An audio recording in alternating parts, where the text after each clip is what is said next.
Check. 1, 2, 3. The Debrief. This is the Debrief. Your guide to Detroit. Your guide to Detroit's arts and entertainment scene. This is the Brief. Hello and welcome to the Debrief. I'm your co-host. My name is Seth Ressler. And I'm Becky Scarcello. And I'm excited about today's interview. I know, me too. So I first met this woman when we first started the podcast because she was the Grand Marshal of the Thanksgiving Day Parade. I remember that year that she was, a couple years ago.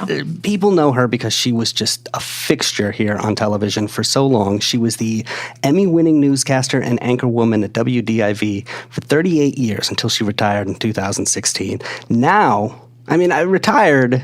Not really. She switched careers. Right. She's now got a high-end clothing line with her daughter, Jessica Hall. It's called the Carmen Harlan Collection. Carmen Harlan, welcome to the Debrief. Beth, Seth, thank you so much for having me. Oh, we're excited to have you on. Oh, good. I'm glad to be here. So podcasting is fairly new for you, right? Well, it feels like radio without all the other stuff. It is. Doesn't it? No Yeah. music. No commercials, Pared no nothing. down. No Red Hot Chili Peppers, nothing like that. Just So this takes me back. conversation. I got my start in radio, actually. I know you did. So tell us where you got started. W4 Radio on, the building is there, but the radio station is no longer. But it's on East Jefferson, and WWWW FM Detroit. Wow. So And it then- does come back after a while. Now, did you move? You know, you wanted to go to TV because I had heard that you were into psychology. That was what you. I think every freshman has an idea of Yes. of what they think they might want to do, and talking is something that just comes naturally for me. Yeah. And telling stories is the other thing that comes naturally for me, and so you put those two together, and it's either radio or TV. And so television was where I spent most of my career, but believe me, I love my days in radio. Nice. Well, let's talk about what you're doing now. Okay. Because you retired in 2016 to From tell people, television. right, to tell people that you wanted to go spend time in Ohio. And nobody in Michigan believed that. No. We knew that was a farce. Well, I have three good reasons in Ohio. I have three grandsons whose home base is Cincinnati, and the oldest is 9 and 6 and 5. Oh. And seeing Grandma, I grew up with a grandmother. I don't know about the two of you, but I grew up with grandparents, and it makes you feel something when you have them around, and you feel connected. There's a certain connection, a family connection that I enjoyed growing up, and I wanted my grandchildren to have that too. And it was hard to do it the older they got, and the demands of being a lead anchor, in a local television market like Detroit. And so I knew at some point that I'd have to make some changes. And so retiring was what I thought was the thing to do. So at what point did you start thinking about doing a clothing line? Well, you know what? It was quite by accident, really. I had a shirt that I enjoyed, and I've told the story probably a lot, but the shirt was very similar to the one that I have on now, and I wore it until the threads just gave way, and this costume maker who was making a costume for me for Halloween looked at it, and she said, you must really like that shirt, because the threads were bared at the elbow, the collars had been replaced, but you could still see that, the shirt was on its way out. And she told me, she said, give me the shirt. I will make that shirt for you. And she did. She brought me 2 shirts. They weren't exactly like the one that I had, but came very close. And, and today you think you can find everything online, so I looked online for the shirt, and the designer wasn't making it any longer. So I tried the shirts that the costume maker gave me, and Andy was looking at it. He's my husband, and he said, "Carmen, that shirt looks really good on you. Mm-hmm. You should sell that shirt." And I went, "Really?" And so that's how the whole thing started. Wow. And I worked with a local designer here in Detroit.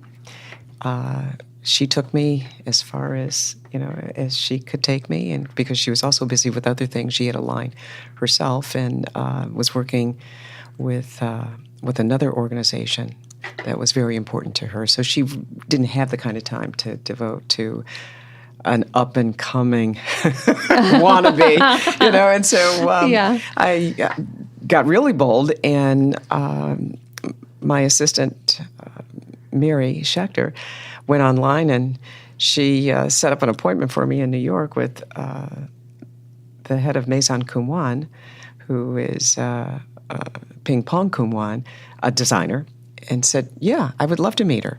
And so we met in August of 2017, and she sent me a shirt. I left the shirts that I had. I left her one. She sent me a shirt that took it to a totally different level. Oh, wow. And it was so exciting to see. And I realized then, I said, you know what, Andy has something here. Let me give this a little more thought. And so we launched with a collection of about 160 shirts in April of 2018. And we've been growing slowly. I can't tell you how excited I am. We're working on the spring collection for 2019. That just went into production this week. But they're shirts that you can have forever. Okay, so I think, Seth, you might not totally understand. I'm wearing my Back to the Future T-shirt right now. But like women, you'll look at a woman's closet and be like, "What do you mean you don't have something to wear?" Usually you have all this extra stuff, but there's always those couple of things that are just perfect. Call it go-to pieces. They're just the go-to pieces, like that fit and flatter and look great and are comfortable, and you could wear it morning till night and different occasions, and it's going to work for you, and it's like you're going to feel good and confident. And and the thing about it is that Detroit has been very good to me. I've raised my family here. I've had a long, successful career, and I said, well, what can I do to give back? And it just worked. So the night of the launch, we raised. So whatever we sold, we donated 10% of our sales to Alternatives for Girls, which I've had a long association with. Amy Good she's been an angel when it comes to helping young women who find themselves in situations where they don't have a home. Well, she has never turned anybody away. And so that was my way of giving back, and I can hope that I can continue to do that. And certainly the Carmen Harlan Collection will allow me to do that. Mm-hmm. That's great. 10%'s a lot, too. That's good. It can go a long, long way. This is an entirely new world for you. I knew nothing. I mean, as a consumer, yes. Mm-hmm. Yeah. I mean, I love clothes, like most women. Shoes, clothes, it's fashion. It was a natural. Being on the designing end, totally fish out of water. Production and cost. All of that. What was the biggest challenge? Well, actually, trying to find the right fabrics, I think, because fabric actually makes the garment How determine it flows whether and, it moves in a certain direction. And so far, most of the fabrics have come from Italy, imported Italian silks and linen. Oh my goodness, there's viscose, just beautiful fabrics. And if I wouldn't wear it, I wouldn't sell it. Yeah, that's so cool. I love each and every one of them. Wow. And talk about you teaming up with your daughter on this and how that works, because this is a family business. Not just a family business. The night of the launch, my son, who sings under the name of, or raps under the name of Jay Cobb, he carried the entire fashion show with a song that he wrote that I just love. And I asked him, I said, do you think, you could perform that while the models are walking down the down the aisle, just showing off the blouses? And of course he said yes. And he did 3 songs instead of just one. And the chorus on the song is "Where Did You Come From?" But the beat and I called it the theme song for the Carmen Harlan Collection. So Joey, I call him Joey, even though it's Jay Cobb. He'll always be Joey to me, right? Yes. So anyway, so Jessica's off to the side. I mean, she's manning the the stations where you actually go to purchase, and Joey is performing. I mean, it was just a family That's affair. awesome. It really How was. cool. It Yeah. is. But Jessica and I she put her stamp on this next collection, the spring collection coming up, which I think is going to appeal to women of all ages. And in fact, I insist that the blouse can be worn by anybody. Okay. And from 20 to my age or older. And I'm really excited about what's coming down the pipe. Well, you look fantastic. It's thank you. really sharp. Yeah. So what's new in spring 2019? Well, we've got a blazer, a swing coat that's really sharp. Okay, I'm going to ask a dumb question. I'm going to ask a guy, what's a swing coat? Oh boy. See, this is what I deal with. A Carmen. blazer, but it's the way that it's cut and it moves. It swings. There's a pleat in the back. I mean, it just makes, the other thing. I don't own any clothes that swing. No, that's fine. That's Ping fine. Pong asked me, she says, okay, give me one phrase that describes who you are. And, and I'm trying, geez, I mean, that's kind of hard to do, And then I said, well, I think when I was part of a team, we had fun. And bring on the fun is the theme for the shirt. And now bring on the fun. And I think that has something to do with being a Detroiter, too. Yeah. I mean, we've had some really hard, challenging times in this city. Not to say that Detroit is the only city, but certainly if you've spent any time here, you understand the struggles and the obstacles that this city has had to overcome. And I said, at what point do we get to celebrate? Yeah, just have fun. Yeah. Yeah. And I said, to pick select a garment out of your closet that you can put on and it gives you that feeling. And that's what I hope the Carmen Harlan Collection does. That's awesome.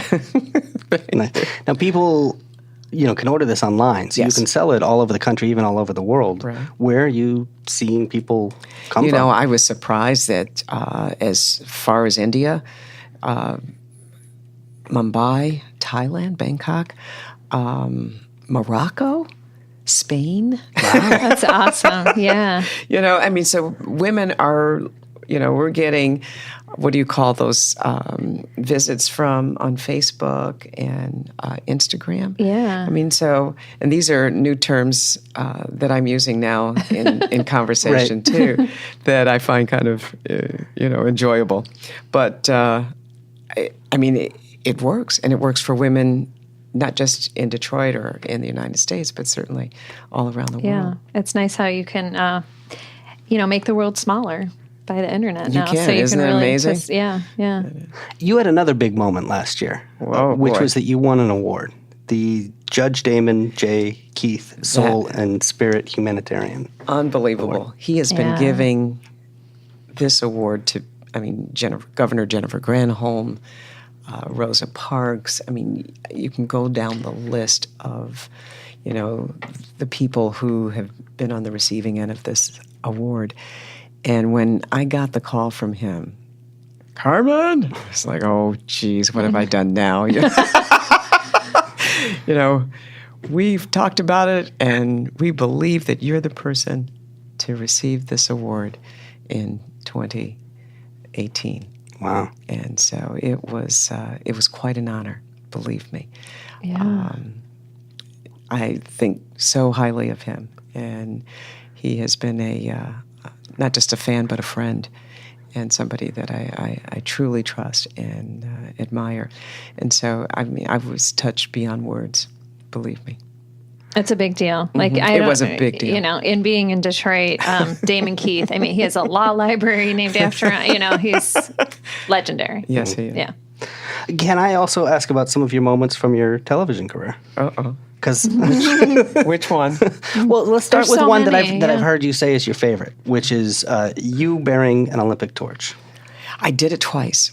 Wow. And the first time I wasn't sure, how I would feel about it because I was never an athlete growing up. Oh, right. I can swim and do certain things like that, but being a competitor, I just didn't do it. And so, but I've always been a fan of the Olympics, and so I watched it growing up. And when I was asked to carry the torch, along with a host of people across the country because the torch starts at one place and it goes around to the host city. And it was the same year, I think, that Muhammad Ali lit that cauldron in Atlanta. And you talk about being moved, and you have no idea until you actually put one in your hand and it's your turn to actually move with that torch while it's lit. I mean, it just does something to you. You know, I don't know if I went back to Greece and the original Olympics or not. But, you know, I felt that spirit move right through me.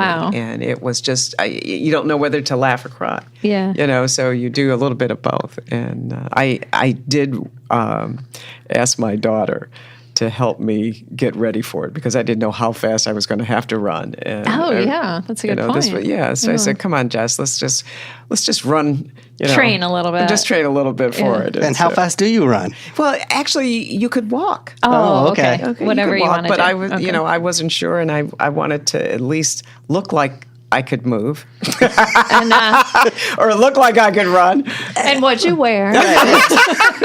You know, they had uniforms. Oh, right. And so I still have. I think I have. I still have one of them for sure. Oh. So I'm curious: is it heavy? Is it very heavy? Big? Yeah, It's very heavy, and especially I said I did it twice. There was one that was that looked like an icicle, and that was for the Winter Olympics, and there was another one that you held in the middle. Okay. So there was a place for your hand there. Okay. And I mean, I was certainly emotional about it and touched by it.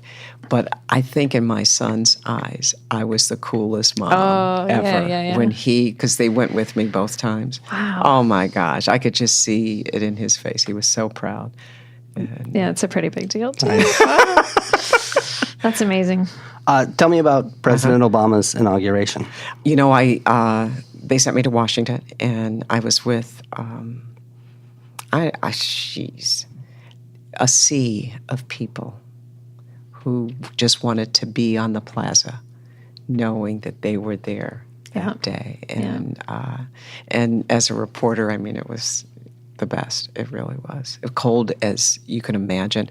Not like last week or 2 weeks ago, whenever this is going to air, but, you know, we were in the deep freeze for a while. Yeah. But it was pretty cold in Washington on that inauguration day. But no one cared. They just wanted to be there. And so getting interviews and, you know, talking to people about what that meant, what his presidency meant to this country, just gave you that feeling of, you know, this is what America really is. This is who we are.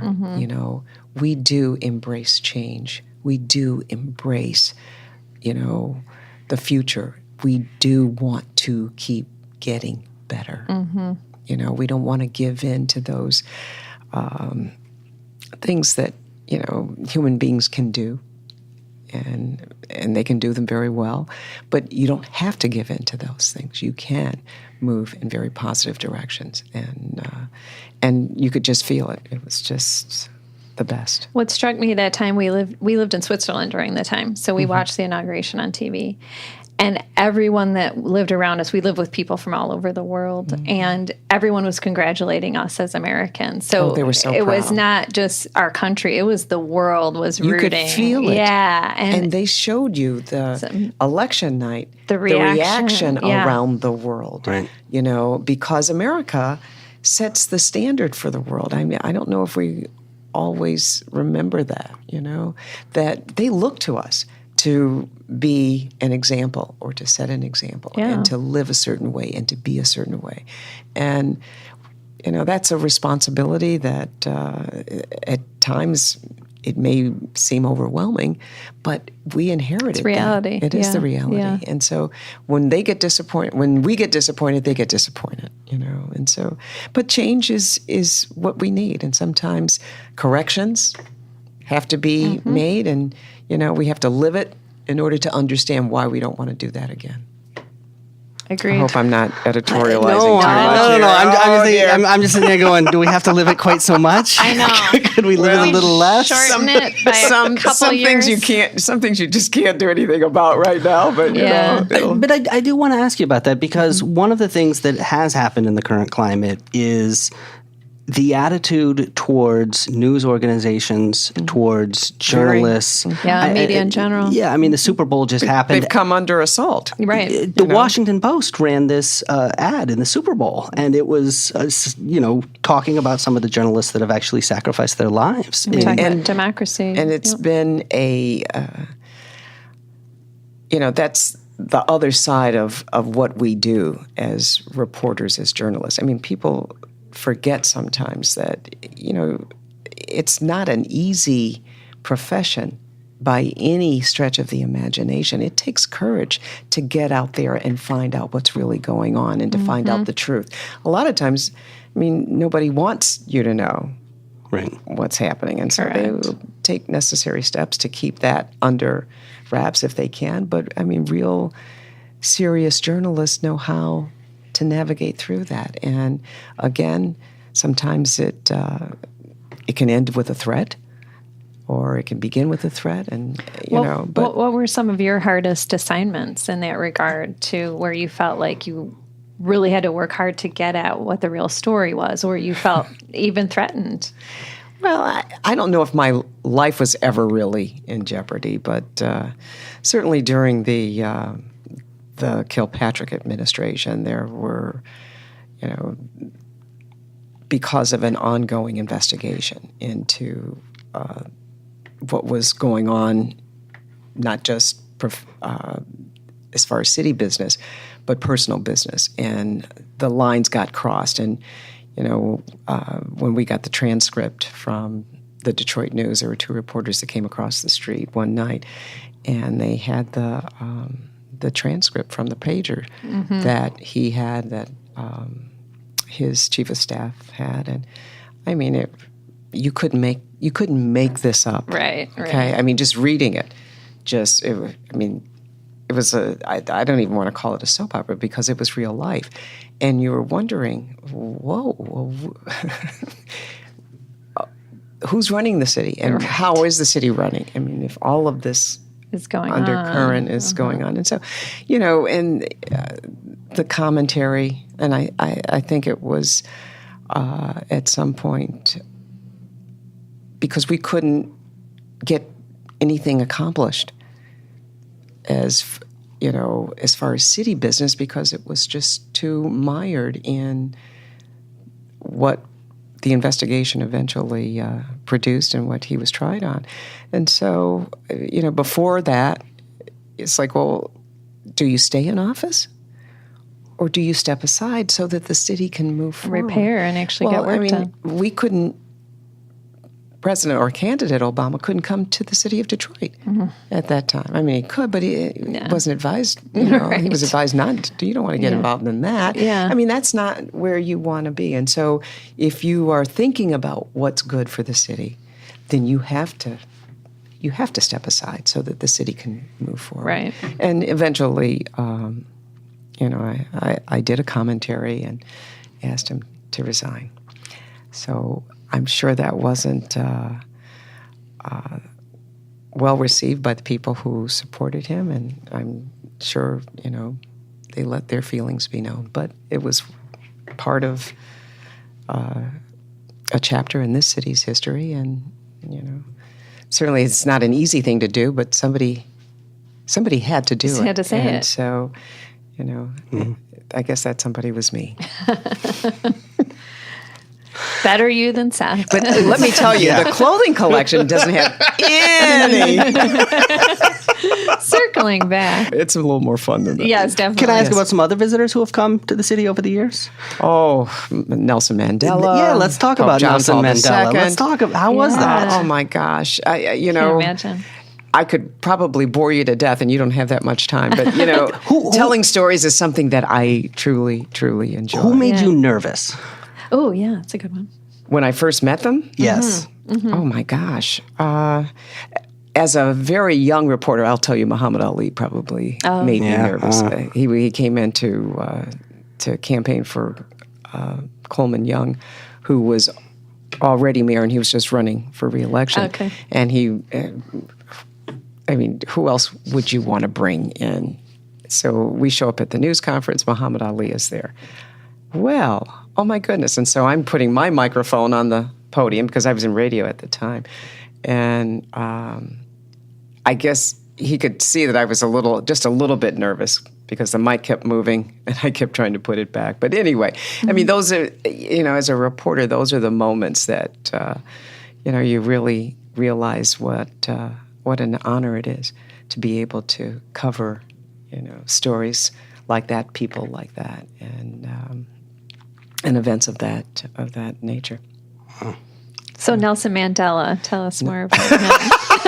I never got a chance to meet him, but just being in the arena with him as he spoke and just feeling the energy that his presence generated throughout that stadium. It was Tiger Stadium, and we stayed on for as long as we could. Jesse Jackson, Mort Krim, and myself anchored the entire event, and I mean it was just wonderful. And he's no longer with us, and right. I know when my grandchildren grow up and the name comes up, and Grammy, did you ever get a chance to meet him? And I would love to say yes, but I was at an event where we covered. Nelson Mandela and Winnie Mandela. You must have those moments Detroit. Where that history is happening. And then there must have been these moments where you didn't know at the time Until that later. It was going to be history. I mean, were there moments like that? And what do you look back and go, boy, I didn't realize oh my gosh. At the time that was going to be quite so significant. It was really funny being a member of the, the Cathedral Church of St. Paul. And then former Governor Soapy Williams had invited Bishop Tutu to deliver a sermon. I met him once at a conference. Is so wonderful. Lovely. Yeah, he my signed gosh. My book of his. Did he really? Of his poems. I mean, and I'm not the only one that felt like that. There was just a warmth. You weren't meeting somebody who that you couldn't reach out and touch, and he just felt like a man of God. I don't know how to describe it. Like everybody's father. Yeah, but a higher power father. Yeah, but the sermon was unbelievable. And I was so glad to be in that space. I emceed the evening and took a seat and listened to the sermon. It was one of those nights where, and I'm trying to think if I was in the planning of that event or not, but they invited every member of every head of every religion to the cathedral that night, and the pageantry was just visually stimulating and moving to see all religions represented, and it was quite an evening. So that was one of those nights where this is really this is something. Is really neat. This city has changed so much over the past several decades, and you've had a front row seat to it. I mean, what do you make of what's happening in Detroit now, especially just the last couple of years, because it feels like there's a lot of development going in. How do you feel about it? What do you see?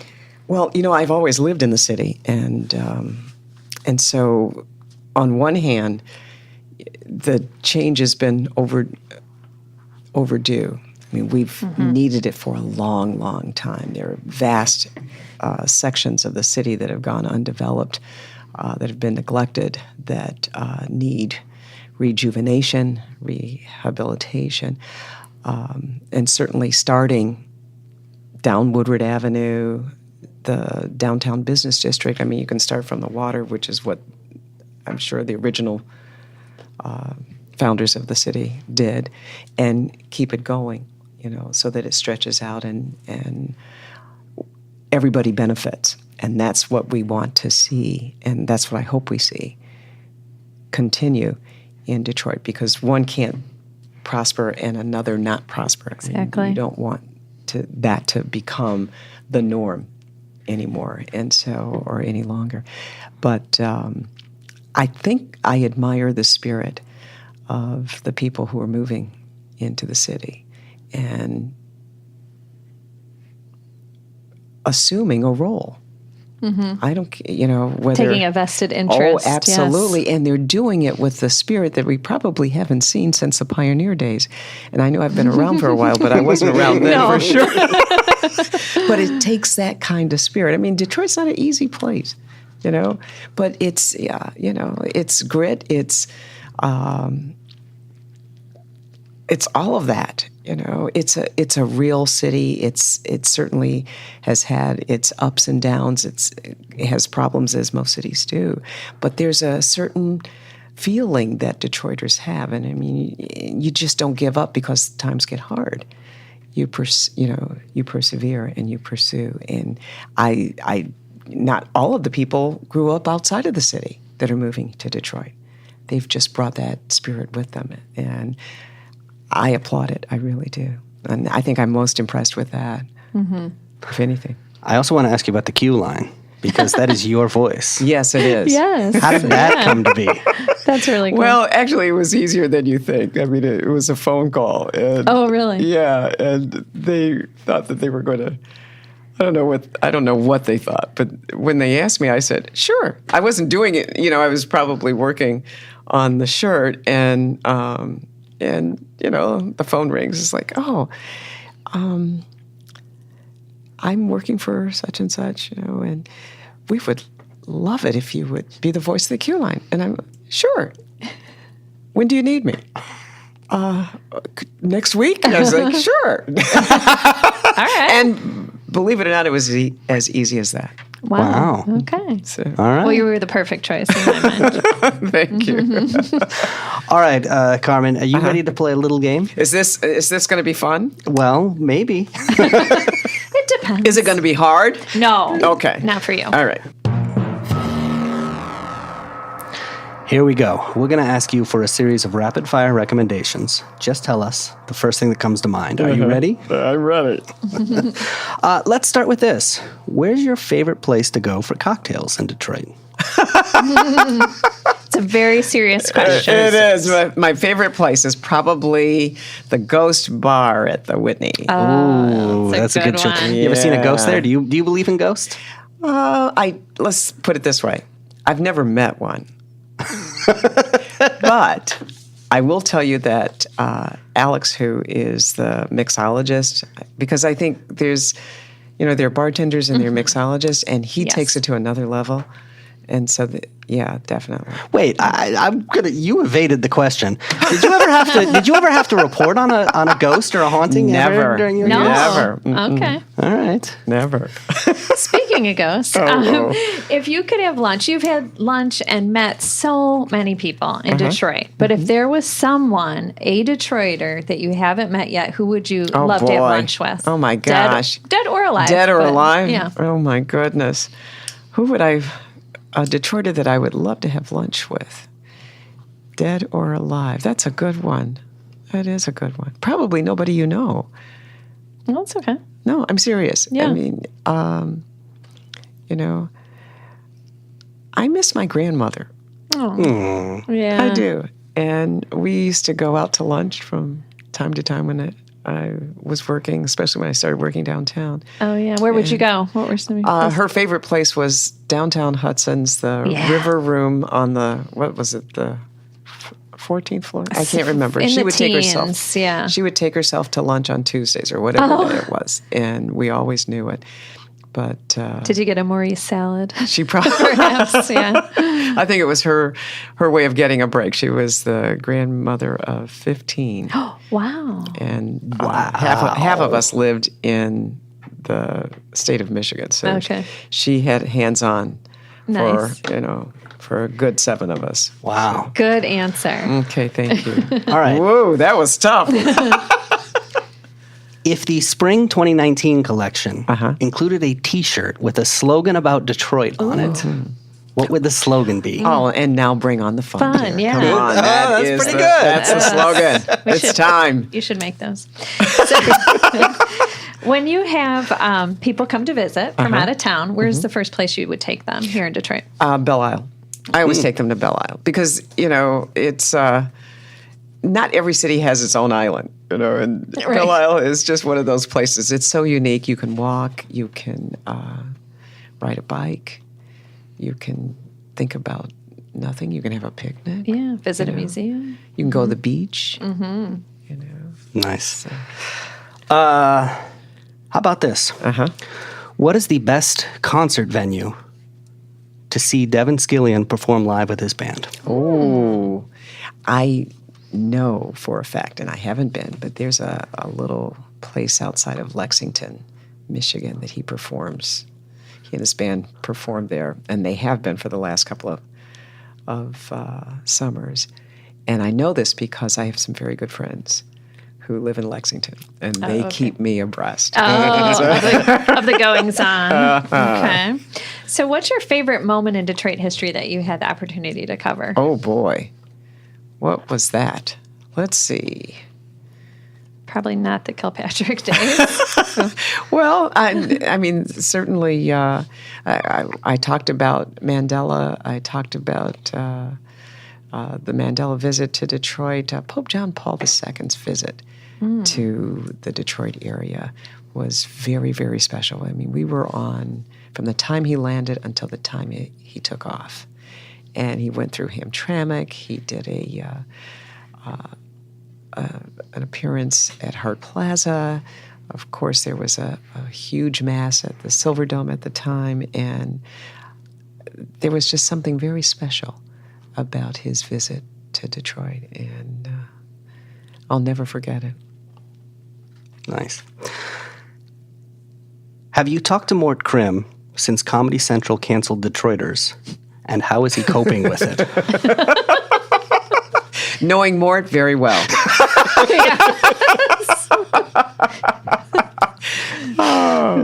I saved the most important question for last. Okay. What's your favorite Faygo flavor? Ooh. Anything that I can put vanilla ice cream. Oh, yeah. I can mix with vanilla ice cream because I like floats. So, I'm with you. I mean, strawberry would be good with vanilla ice cream. There should be a drink. Orange. Oh, a creamsicle. Creamsicle would be good. There with should be a vanilla drink ice cream. named the Carmen Harlan, is there? That No. feels like something that a bartender... Maybe the Ghost Bar. Yeah, let's talk to the Whitney and see if we can make that happen. Oh my gosh! What would it entail? Well, I don't know. That sounds What would pretty the rest good. of no, we'll work on I mean, it. if you can design a shirt, I think you can You could just design come a up with a drink. cocktail. Yeah. All right, Carmen Harlan, thank you very much Oh, for thank playing. you. This has been fantastic. great. Beth, Seth, invite me back. Oh, anytime. You All are right. welcome on the podcast. Look, it's the Carmen Harlan Collection is Yes. the clothing line. What's the website if people want to go Okay, to? the CarmenHarlanCollection.com. You can access it through Instagram or Facebook or Google it, or you can go right online. Well, congratulations on Thank you. a new endeavor that's going Yes. really, really well, and an amazing career, And your grandkids. and grandkids, and get them to move to Michigan. That would be nice. Wouldn't that be nice? I Yes. know. Yeah. It would. Thank you so much for coming on. Oh, no, thank you for All right. having me. Until next time, Detroit's moving. Keep up. The D Brief. Your guide to Detroit's arts and entertainment scene.